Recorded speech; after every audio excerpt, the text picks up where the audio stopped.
back to the 21 Convention, Orlando, Florida, 2018. Our next speaker's name is Shawn T. Smith. He's a personal friend and a great guy, the author of The Tactical Guide to Women. He's going to talk to you today about how to keep the wrong women out of your life. Quick intro and story about Shawn. I get a lot of stuff mailed to me from people that want me to talk about it or review it on my channel, and I got this book in the mail from him about a year ago. I think it was September last year. Open it up, shrink writes a book. I didn't really have the best experiences with shrinks, in the past with marriage counseling and so on and so forth, so I kind of put it on the table for a bit, but then when I opened it up and spent 10 minutes on it, I consumed it that same day. It's a great piece. If you haven't picked one up, grab one from the front. Guys, I want you to give a warm welcome to Shawn T. Smith.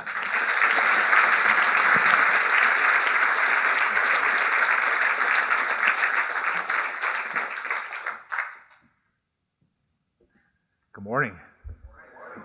I want to tell you a story about a brilliant man. This is a friend of mine. We'll call him Mike. He's aware of what I do for a living, and he urges me to share this story whenever I can. And Mike was going into his second marriage, and not his first rodeo. The first one was kind of rough, and marriage was important to him, so he got back in the game, and he was doing it upright.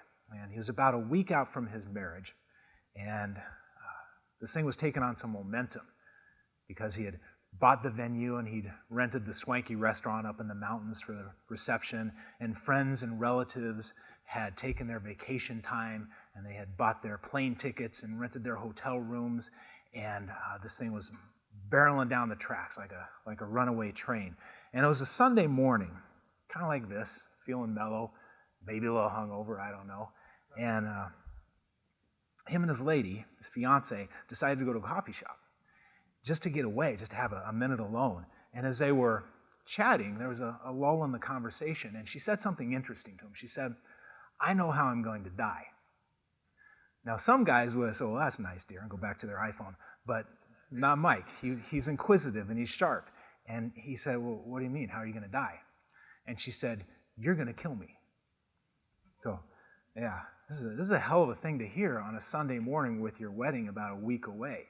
And it wasn't the first time that he encountered something like this with her. She's a wonderful woman, smart, motivated, successful, intelligent. But she'd had these moments that we all get where her emotions sort of took over her reality of the world. And that didn't bother him so much because, like I said, we all experienced that. What troubled him was there was a little bit of lack of insight when this happened to her.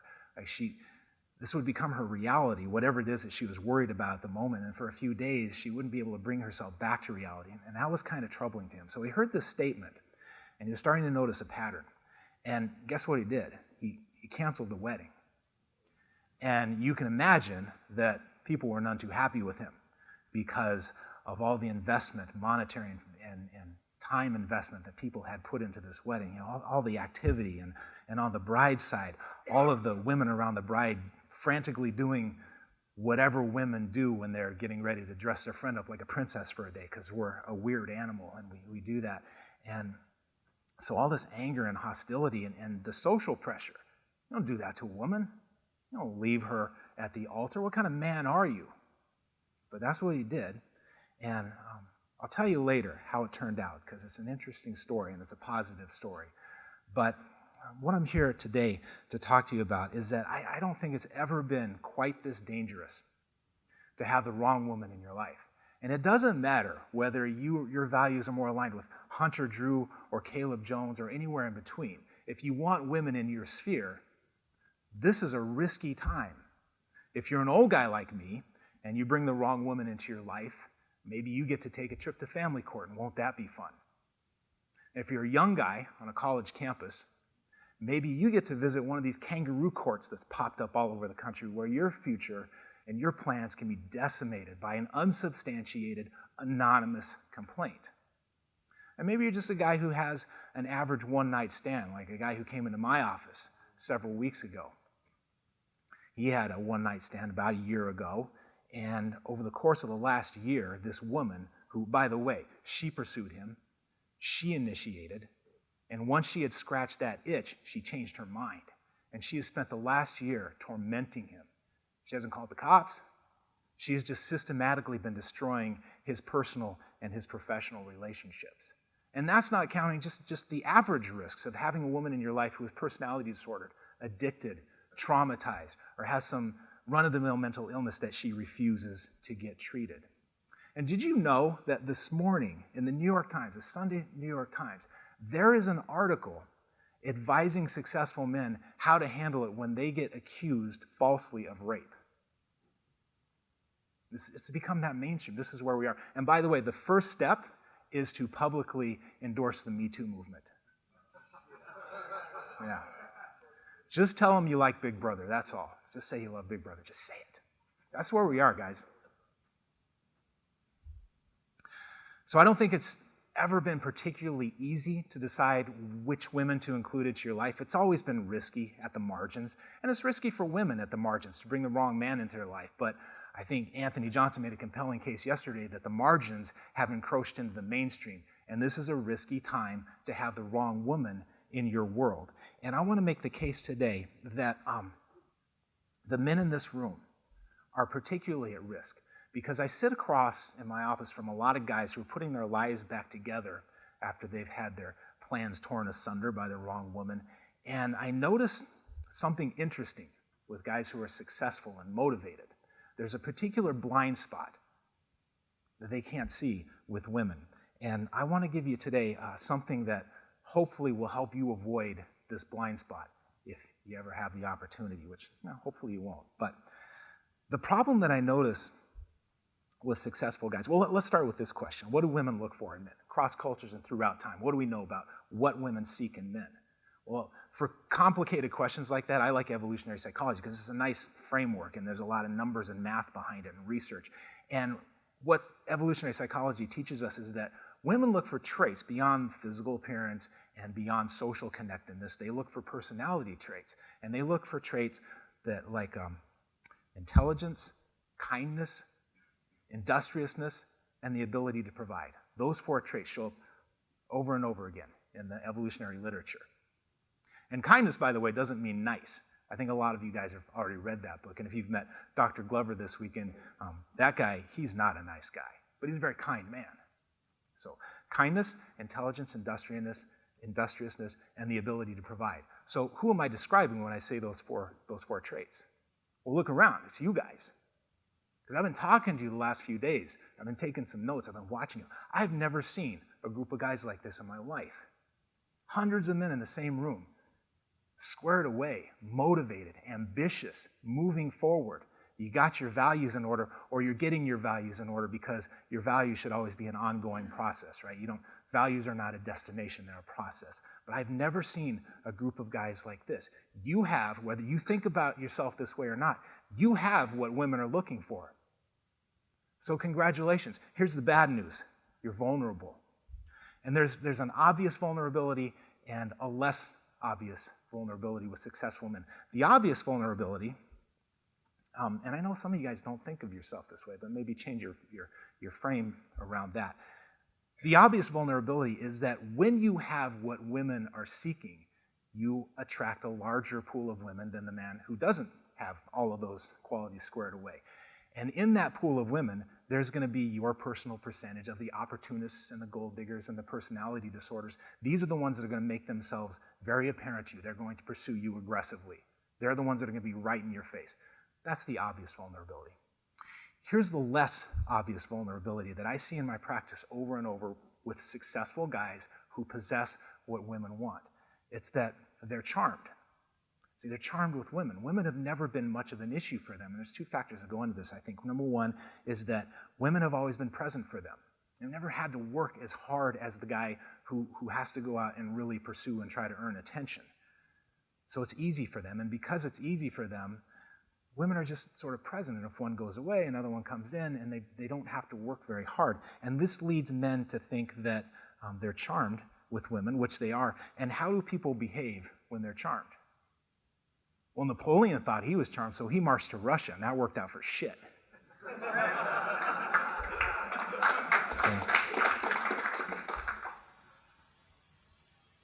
So these men who think they're charmed, a lot of times they're focused and they're driven, and that's another quality that women are attracted to. And as they're focused and driven, they're not really paying attention to what women are telling them. And so some of these guys, they reach a point in life where professionally they're squared away, and they get into their 30s or 40s and they realize that there's something that they want. They want that companionship, they want that family, maybe they want children.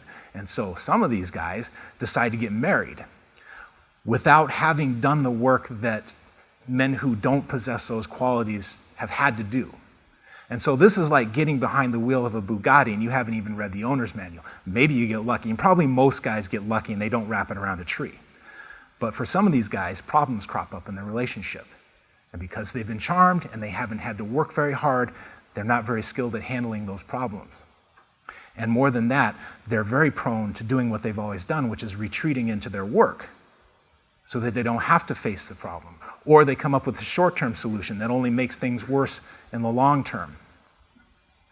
So what I want to give you today is some ways to check your experience, because this is really the blind spot that I see among these successful guys, is checking their own experience. Now, I hear a lot of tips about things to avoid in women, and I think it's fine to have that checklist. You know, women who take too many selfies and women who are seeking attention from men. It's good to have that checklist to look externally at a woman and check her behavior and have some rule outs. But the problem is you could have your top 10 list and a woman comes out of left field with number 11 that you never saw coming. But if you are in touch with how you're responding to her character, that's a pretty reliable sign. So we'll get to that in a minute. One of my favorite books is The Count of Monte Cristo by Alexander Dumas. And my little 11-year-old daughter in her 7th grade class read this recently, the abridged version, the short version. And she was telling me about the discussion that they had about this book in the very feminine environment of her school and the very feminine nature of her teacher. And they were discussing how to interpret a book like this. Like, is it a religious allegory? Yeah, maybe. Is it a story of redemption? Possibly. I don't think so. This very feminine, lovely, talented woman who's leading this class in this feminine environment missed the most obvious point. This is the story of a man who starts out naive and idealistic and weak, and then as the world has its way with him and evil people enter his life, he chooses to make a transition.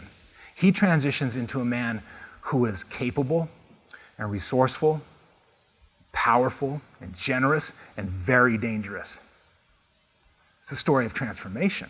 And I think Alexander Dumas would have fit in nicely with this crowd, not so much with my little daughter's teacher, but in this crowd he would have fit right in because he understands masculinity and he understands the transformation. That's not really why I bring him up. The reason I bring him up is because Alexander Dumas, this guy who understands masculinity, he wrote another book called The Mohicans of Paris.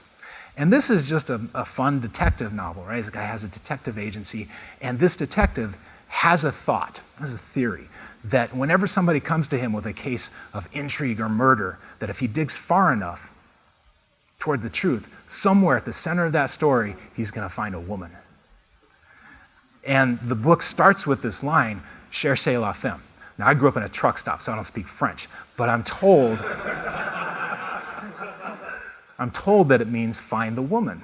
And this line appears throughout the book, find the woman, find the woman, find the woman. Now, if you think of somebody in your life, a man in your life who's reached this mid-stage of life and things are going well, and he should have life by the short hairs because he's done everything right. He's made all the right decisions. He should have money. He should have the house he wants. He should have the success car he wants. He should have everything he wants in life. But for some reason, he's not firing on all cylinders. He's depressed. He's down. He's broke. And you could ask yourself, where's the woman? There's a guy who came into my office many years ago. We'll call him Dave. And he was just such a man. He was in his mid-30s, and he had built himself quite a business. And it wasn't, he wasn't running the world, but he had built something that was reliably a provider for him, and it would have seen him through for the duration. And when he got to his mid-30s, he decided that something was missing, and he wanted that female presence in his life in a meaningful way. He'd had girlfriends, of course, but he wanted family. He wanted children. And so he went on a mission. He's a problem solver, like so many of us. He saw a problem. There's a clear solution. He had to find a woman. So he started looking around and putting himself out there. And the first woman that came along that really fit the bill, man, they were together. They were just peas and carrots for like 3 months. Everything was just wonderful. They fit perfectly. The sex was great. She was smart. She was intriguing. She was everything he wanted her to be. Well, as it happens, about 3 months into their relationship, she had a little problem with her roommate and decided to move out. Some kind of tiff. I don't know what it was, whatever roommates fight about. And Dave, being a problem solver, he saw a problem to solve. He said, well, I have a house, paid for, by the way, and she needs a house. We'll just move in. It's a perfectly rational solution. All right? So a couple more months go by. And as it happens, this woman has a little tiff with her employer and decides that she's going to walk out on her job on a random Thursday or whatever it was. And so Dave saw another problem. Well, I've got this little company. It's not huge, but I can squeeze one more employee in. So he hires her. So here we are about 6 months into the relationship. And already this woman is in his house and in his business. And I don't mean in his business colloquially. I mean having the hands in his till. Well, about 9 months down the road, right on schedule, her character, her real character, starts to appear. And she's not the agreeable, lovely woman that he thought she was. She's actually a little bit disagreeable. And there are problems that never get solved and discussions and arguments that they can't get past. And about a year into the marriage, he starts to notice that not only is she disagreeable, but these problems are growing, and she's actually a little bit violent. This is a bad situation. If you've ever been in this situation, a violent woman in your life, that's no win for men. You know what happens if the cops show up in most municipalities? Bad situation. So he's starting to get a little bit scared.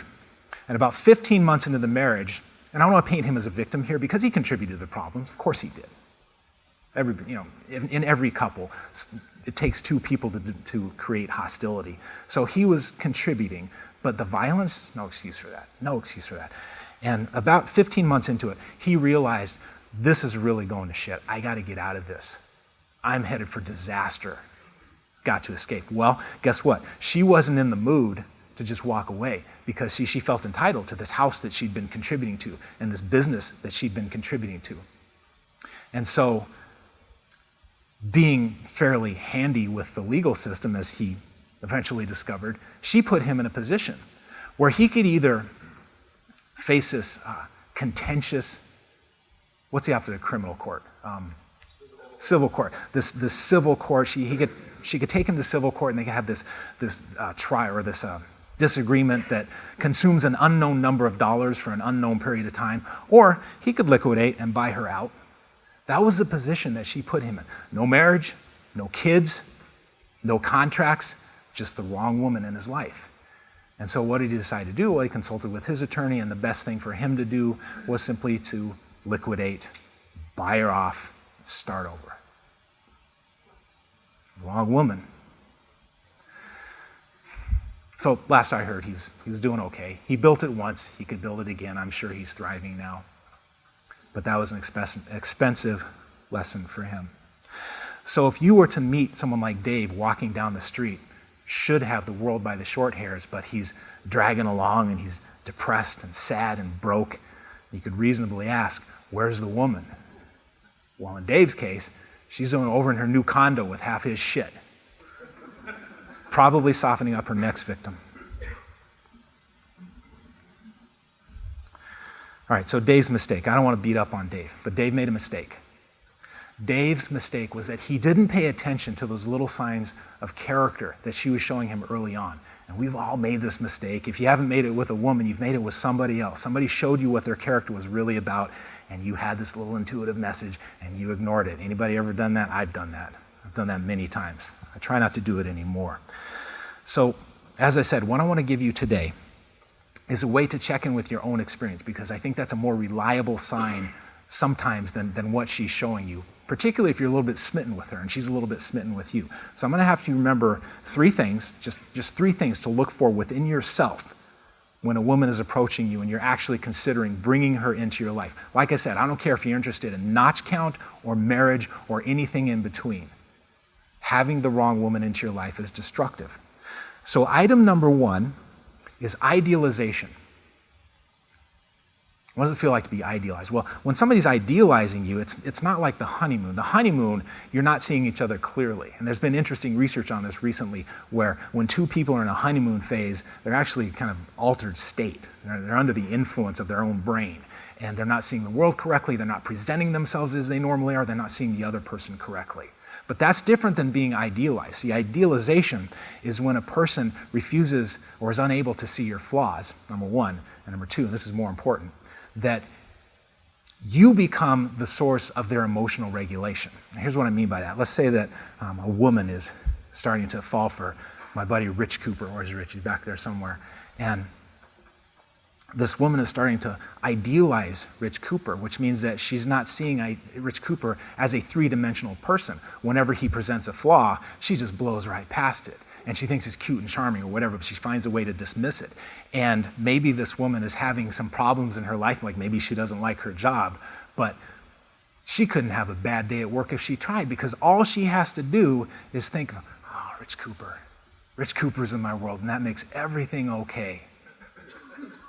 Because she's seeing Rich Cooper as some kind of combination of who he really is and who she imagines him to be.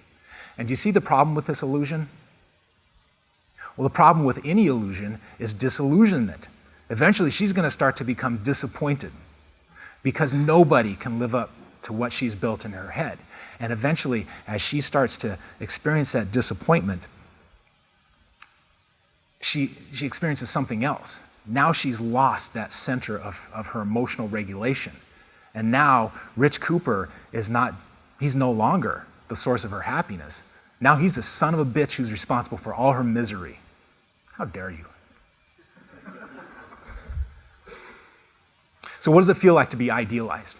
Well, you've all been idealized, and maybe it's not by a woman, maybe it's a little cousin, or maybe it was an employer who couldn't see and acknowledge your faults. And I want you to think about what that felt like, so that when it crops up with a woman, you know how to identify that feeling. And maybe for some of you, it feels kind of good. Maybe you liked it a little bit. For most of you, it probably felt a little creepy and weird. Whatever that problem is, or whatever that feeling is, that felt experience, identify it for yourself, because it's a red sign, or a red flag. It's a warning. That doesn't mean you have to run for the hills. It just means you need to stop, slow down, and assess what's going on. So that's number 1, idealization. What is it? Idealization, very good. Item number 2, intuition. Now as men, we're not really trained to listen to our intuition generally, and we're actually kind of discouraged. And it's not like anybody, when we're little kids, it's not like anybody says to us, hey, you little crotch stain, you better stop listening to your intuition, I'll smack you a good one. It doesn't work like that. It's that we are taught to push through difficult situations. We are taught to push through difficult emotions and set them aside, and that's a wonderful quality. You need that quality. But the trade-off sometimes is that we turn away from what's going on inside. And I find that a lot of guys need permission to listen to their intuition. And permission, an effective form of that, is understanding how it works. I'm going to give you a really quick rundown of what intuition is so that you have permission to listen to it. There was a study back in 2000. It's one of my all-time favorite papers. It was by a young rock star researcher named Matthew Lieberman. And he broke down how intuition functions. It's not that complicated. See, our brains, they process information on different levels. There's this high level that we're using right now, this verbal level. I'm talking, you're listening, we're engaging. That's one level. But then there's all kinds of nonverbal levels that our brain is processing information on. And where intuition is concerned, there's one part of the brain in particular that's kind of interesting. It's called the reticular activating system. And what this little part of the brain way down deep inside is responsible for is consciousness, arousal, and where you focus your attention. It's pretty important stuff. And in this reticular activating system, there's a little bundle called the ascending reticular activating system, or the ARAS. And what the ARAS does is it takes information that's coming in from all of your senses, not your olfactory sense, that's a little different, but all of your other senses, Even your immune system, they're starting to think of as a third sense. But anyway, the ARAS is taking all this information, and the information is traveling up your ARAS, as one of my professors used to say, and is getting sorted. And some of it's bubbling up all the way to this verbal awareness, but some of it stays nonverbal. It's information, that's all it is. It's just information.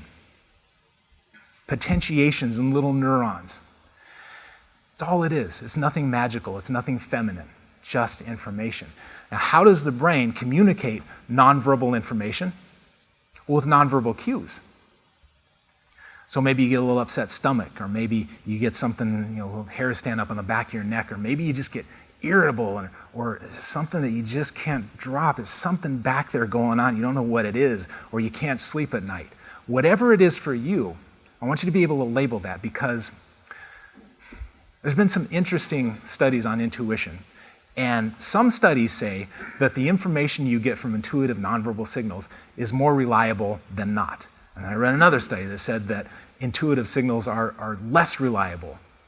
It doesn't matter, because here's how you handle an intuitive signal, whatever shows up physically or emotionally or cognitively with you when your intuition is speaking to you.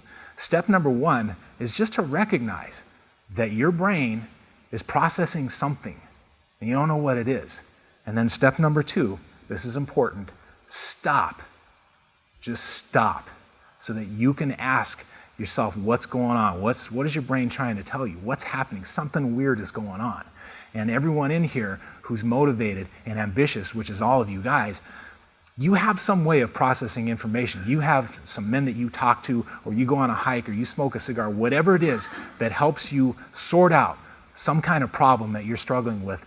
Apply that to your intuition. So number one, idealization. Number two is what?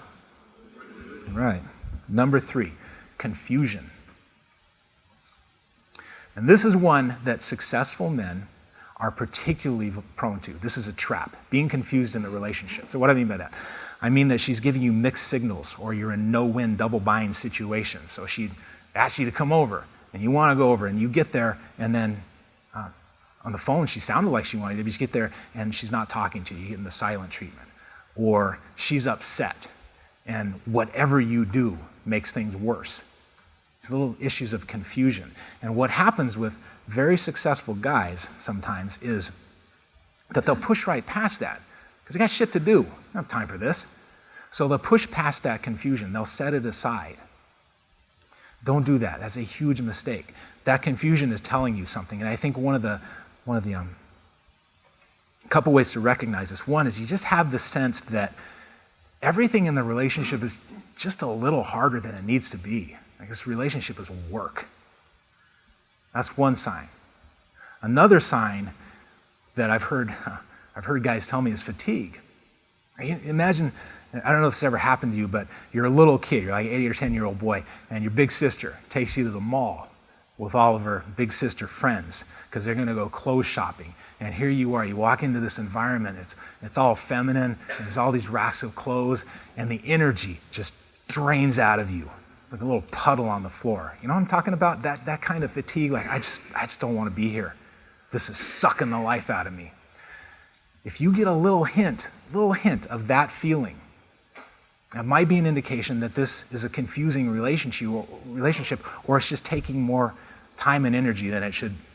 And if that's the case, again, you slow down. Don't ignore that shit. Slow down. Ask yourself, what's going on? What is my brain trying to tell me? And I told you there's three. There's actually four. There's a linchpin here that makes all of this work. In fact, it doesn't work without this. And that's the element of time.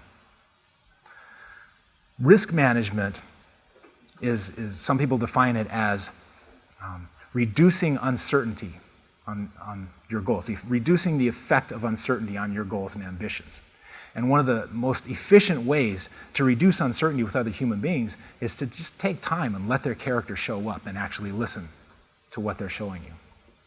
All right, so what are the three? We got idealization, intuition, confusion, and then the element of time. And see, there's this push and pull between men and women, because women, like my friend Mike, and he's the one who's going to get married, women are always pushing to keep things moving. They want to keep the relationship going forward. They want to get that commitment. And I don't have any illusions about the genetics and the biology of that. I know what that's about. But I also find it kind of endearing because I have a soft spot for women. Your job is to push back. Use the element of time to your advantage so that you can find out who she really is. And again, I don't care if it's a one-night stand.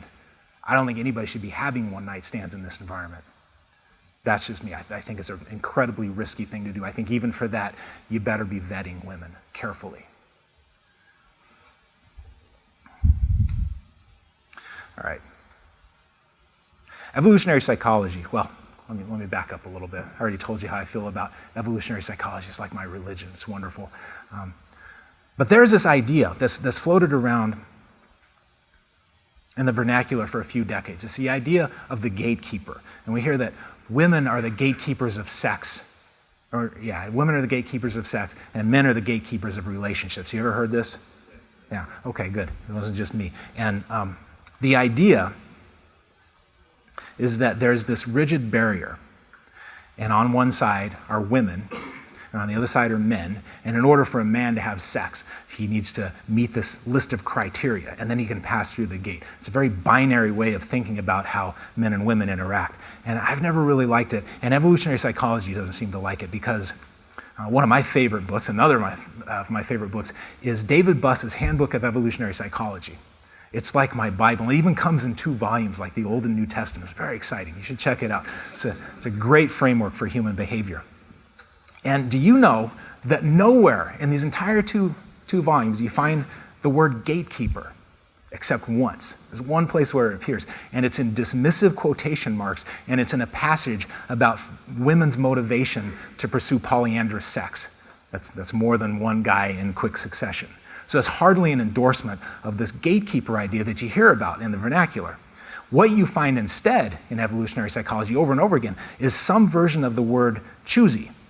And I like that word because as binary as gatekeeper is, choosy has shades of gray. A person can be a little choosy or a lot choosy. And you can put a lot of math behind this idea of choosiness. And that's exactly what evolutionary psychologists have done. Now, the idea of the gatekeeper, you can trace that all the way back to Darwin because he noticed that in a lot of species, it's the males that compete for the women. And then in 1948, a researcher, a guy who spent a lot of time in the basement with fruit flies, he's an evolutionary psychologist, I guess, they didn't really have that term then, but he noticed a similar thing. And he came up with this idea that eggs are expensive and sperm are cheap. And then that sort of morphed into this idea of the sexual gatekeeper and the relationship gatekeeper. But what evolutionary psychology says actually is that choosiness is a behavior that's moderated by a couple of major factors. One is operational sex ratio, which is the ratio of men to women or males to females.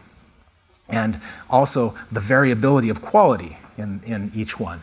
So those are the 2 factors that go into female choosiness. And factors that go into male choosiness are those factors plus parental investment. That's a big one for males across species. So we have this idea of choosiness, and what it tells us is that even when it looks like females are being passive and receptive and just opening or closing that gate, actually they're still participating. They're still participating in the game. They're still competing. We all know that. I've been talking about it all weekend, but if you're a researcher with some fruit flies, maybe it takes a while to figure that out. And in fact, with fruit flies, you notice something simple, something interesting, that males who spend too much time in courtship have shorter lives. And females who spend too much time being choosy have shorter lives. And neither one gets to procreate if they're stuck in this condition. So natural selection gives us some really interesting push and pull and risk management about choosiness. And we know that women are not just passive receptors. They're actually engaged in the game. And we know some interesting things about the way males across species compete. Like you have those mountain goats, the rams, you've seen pictures of them hitting each other with their big horns, and they're going through this ritual. And there's a pretty violent competition for territory in women. Giraffes do something similar. Chimpanzees, they're very hierarchical and very competitive among the males. And if you're mid-level in the hierarchy and you're a male and you pursue a female chimpanzee who has been, that was not a Freudian slip, it was me being sloppy. So I actually really like women a lot. If you pursue the wrong female, you might have your gonads ripped out, but not by her, by another male. And that's the interesting thing about the competition that exists among males across species, is that it's actually a cooperative act. That when males are competing, they're not trying to kill each other. When those rams are doing this, when those giraffes are banging their heads together, they're not trying to kill each other. Those are males who are actually cooperating and trying to sort things out, because it doesn't pay to destroy or kill a member of your tribe or your troop or your herd or whatever you live in if you're an animal. And human male competition is very much the same way.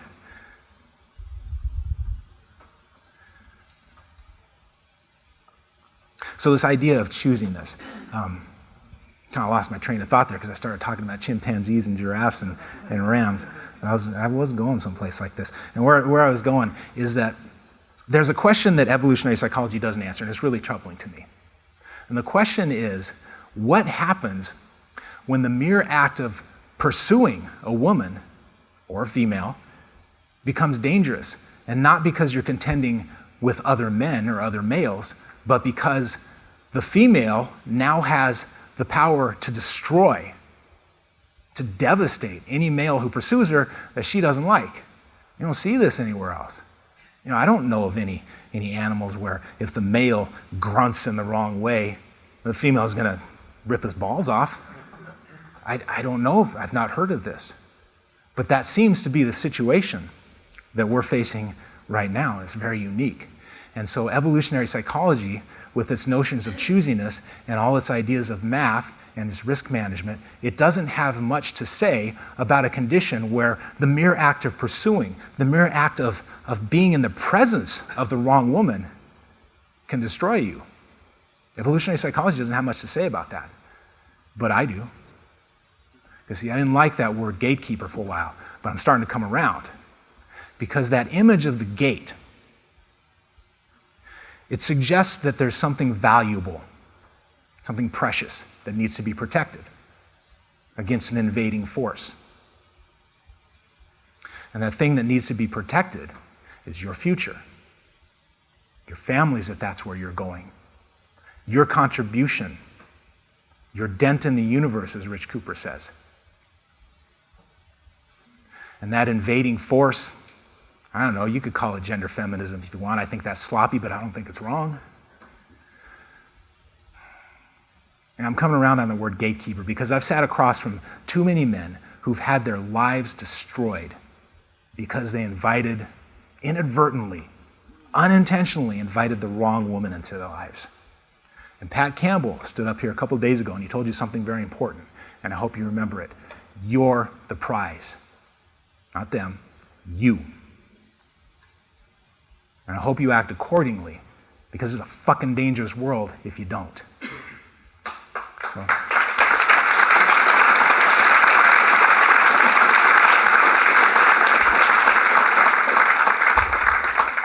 You guys, I don't want to leave it on a somber note like that. Let me tell you, I'll give you a little something, a little ray of sunshine here. Let me tell you what happened with Mike. I'm going to finish that story. When we left off, the world was upset with Mike. His world was not a happy place. And he agonized over what to do for quite a while, because he actually loved this woman. You know, really, like the way he talks about her still today. I was talking to him a few weeks ago about this. This tore him up, because he actually really found her to be captivating, and he still does. But here's the problem. He saw this trait in her. And it wasn't about so much the fact that she would lose control of her emotions, because he recognizes that happens to all of us. The trait that troubled him was her unwillingness to examine that question. And he spent months trying to get her to examine the fact that she was the one who was losing control of her emotions and not seeing it. And it was rare. You know, it's not like she was not borderline, nothing like that. She was just a little traumatized. It's understandable. And so after months of trying to get her to see this and saying, you know, look, if it's just about the issue, we can work with it. And if it's just about you getting anxious once in a while, we can work with it. But what do you do with somebody who's saying, you know, I'm not the one who's dysregulated, you're the one. You know, you're so dysregulated, you're going to lose your noodle and off some people someday. It's not me. What do you do with that? He knew that that kind of process was going to happen over and over again, and it wasn't going to get better. And so as much as it broke his heart, he broke it off with her. Still says happy birthday to her because he loves her. He couldn't be with her. Because he took his time. He did exactly what I'm talking about. He listened to his reaction to her. And he took his time. Against everybody's wishes, he used time to his advantage. And time showed him something that he didn't want to see. But there it was.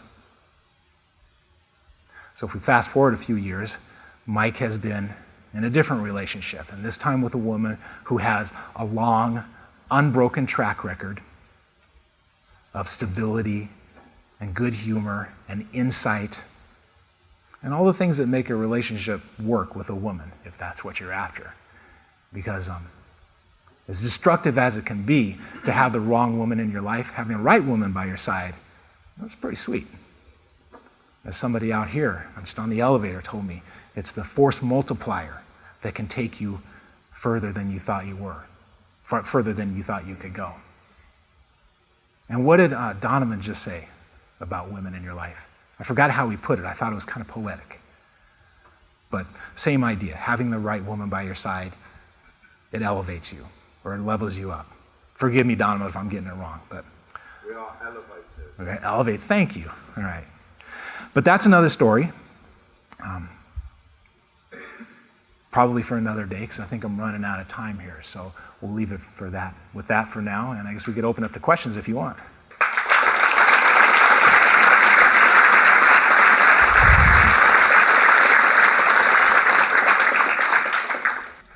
I can't see any of you, so just shout them out. Right here in the middle. Okay. Thanks for your question. I appreciate the speech and all that you contributed to the Red Man group on the Saturdays that you did up here. What happens to the brain during the first 3 to 6 months of a new relationship? You kind of touched on your brain is under the influence. As I'm unplugging myself, I realize what has been happening to me with the things I've been learning. So what happens to your brain when you're in that infatuation stage? And what the research that I've read is kind of interesting, but it's a little bit non-conclusive. And what some researchers have noticed is that there are some serotonin signatures in the bloodstream for somewhere between 9 and 16 months, kind of depends on the study you look at, but somewhere in that time frame where your brain chemistry is literally altered a little bit. And it's not very precise science. It's kind of like looking at Mars through a telescope, bouncing off of a mirror. It's an indirect measure, but it's enough of a measure to know that people are a little nutty when they're infatuated. You know, you're literally a little bit drunk, and it's not a great stage to be making decisions in. So my advice, when I talk about how much time to take, my advice is get past that infatuation stage. And the way you know that you're getting past that infatuation stage is that you each start to look like actual humans to each other again, and little things start to annoy you. And when you start to see that other person as a fully three-dimensional person, then you're probably out of that stage, and then the clock starts. Then you get to see what shows up. Take your time. Thank you. Yeah. Hey, over this side. Which side? Who's talking? On your left. Is that God? Yeah. Love your book. I highlighted so much of it I shouldn't have highlighted. Well, thank you. So as a broad question, I'm sure you see all sorts in your clinic. So the broad question is, what do you do when there's sexual incompatibility in terms of more desire on one side than the other? And the instance is my female friend came to me, you know, her and her partner in mid-20s, and, you know, she wants a lot more than him, and they talk about it, they're committed, been together for 2 years. I'm sure you see this in your clinic. What do you normally do? What you normally do is weed that out beforehand, because I guess it depends on how important it is to you, but if it's a no-go, then it's a no-go. I mean, you've got it. Everybody has a list of things that they're willing to tolerate and not tolerate, and a problem like that, there's 3 things: kids, money, and sex. And if you start out on the wrong foot, it ain't gonna get better. So I guess you get to decide, what do you want to do with a situation that ain't gonna get better? Thank you. Yeah. How's it going, Shawn? Hey, where at? Hey, Okay. so right here. Yeah. Hey, so psychology major checking in. My question for you, and your speech was awesome, by the way.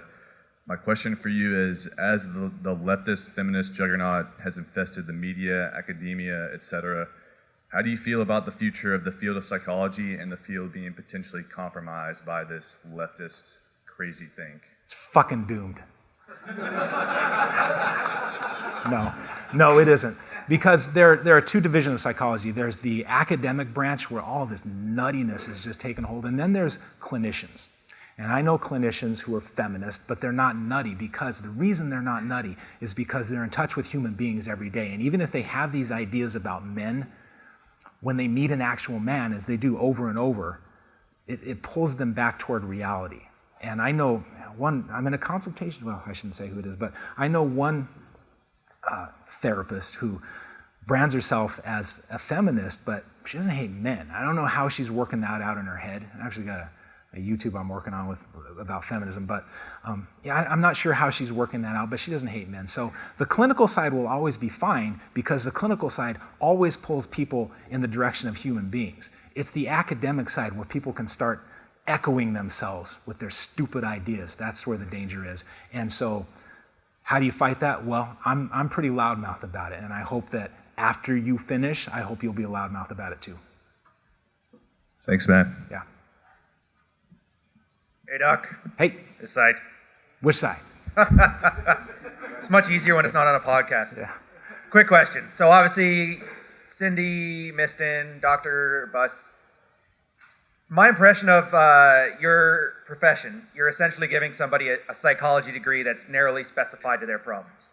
So it's a proactive measure. Other than those two authors, who would you recommend for somebody to, get their 101 level psychological chops and learn this stuff before they have to pay you $500 an hour? I just realized this may not be the best question to ask you. No, it's fine. Your Psychology 101, my favorite books. Well, Robert Glover's book, I know most of you guys have already read it, but it's like gospel for men. Steven Pinker is great.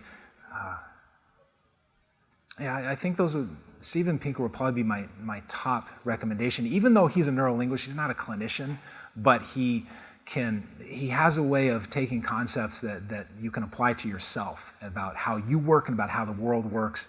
And I'll give myself a little plug too. I wrote a book called The User's Guide to the Human Mind.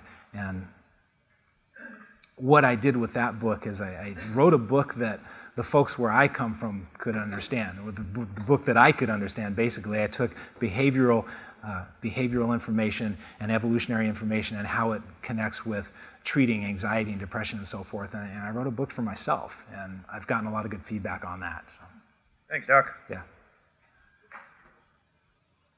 Who's next? Hi, Shawn. Yeah. Could you elaborate on how to think about emotional nuance? I'm sorry, say that again? Yeah. Could you elaborate on how to think about emotional nuance in relation to dealing with passive aggressiveness in a relationship? Yeah, passive aggressiveness and emotional nuance. Emotional nuance is one of my favorite topics, because if you want to avoid the borderlines of the world, this is the one thing you need to look for, and it's very easy. Emotional nuance. So how do borderlines see the world? Well, you're good or you're bad. It's complete emotional dysregulation. It's painful. I feel bad for people with borderline personality disorder, but they veer from you're a good person, you're an angel, to you're a bad person, and you're a devil. And so emotional nuance is simply the ability to say, I'm mad at you right now, but I still like you.